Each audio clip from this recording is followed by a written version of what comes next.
Hello and thanks for watching. I'm Dave from D. Wells Automotive in Gurnee, Illinois, and today I'd like to talk about oil.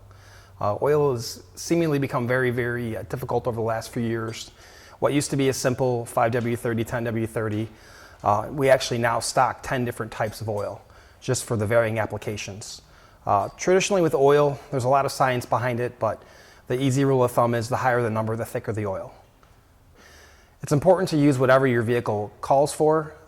Unfortunately, it isn't always listed on your oil cap anymore, so consult your owner's manual or look online. It'll give you the exact weight if you ever need to add oil to your vehicle. Something that's always been confusing recently is when to change your oil. Every manufacturer has a different interval. Some vehicles have gone to different driving indexes, which factors how much the vehicle idles, how much it's driven on the highway. They really have it broken down to a science. I do recommend following the intervals at all times, also using whatever's required by the manufacturer for oil. You can always upgrade to a synthetic, but if your car calls for synthetic, I would never downgrade. You know, it gets pretty confusing with conventional oil, synthetic blend, synthetic. Just always use whatever the manufacturer calls for. We had a customer in last week who had their oil change recently at a quick lube and came in with a check engine light. What we found was a code for the wrong oil weight. The car actually knew the oil was too thick. That can actually damage the engine. By thicker oil will starve certain bearings for lubrication, but also ruins fuel economy.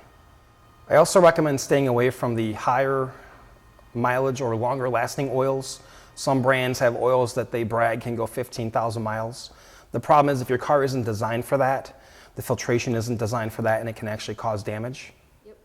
Using your factory recommended intervals with the required or even better than oil, such as synthetic, is fine. What we do see is with longer mileage intervals, with the oil change, we're seeing the cars less frequently, which is fine, but it's important as they do come in to give the car a good thorough inspection. For example, a 27-point inspection where we top off all the fluids, inspect filters. Important to keep up with air filters and PCV valves if it's equipped.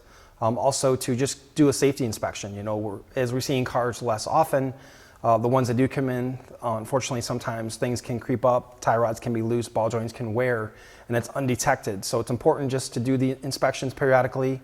Also, sometimes we'll see seasonal changes in between the oil change intervals, so it's important to keep up with tire pressures, just to overall give your car a once-over. So any questions, comments, concerns, give us a call. It's 847-856-1420. I'm Dave Wells. Thank you for watching.